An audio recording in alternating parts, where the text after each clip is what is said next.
Hello mga meses. Ayun at kinapos tayo sa palawit. Kinilang kaya gagawa pa tayo din ng panibagong palawit sa parod.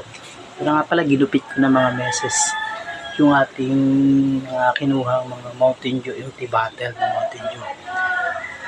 Tingnan nyo mga meses yung aking nagawang parod. Hindi pa nga lang siya patapos mga meses. Ayan mga meses. Ayan ang palawit mga meses. Ayan, hindi pa siya tapos mga meses. Lalagyan ko pa siya dito ng kalawit sa kabila, ikabi. Saka, meron pa dapat ako ilalagay sa gitna ng meses. Ayan. Hindi pa siya gaanong finished product mga meses. Bilalagay pa tayo sa gitna at saka tigkabilang dulo pa lalagyan natin ang palawit na kagaya nito mga meses.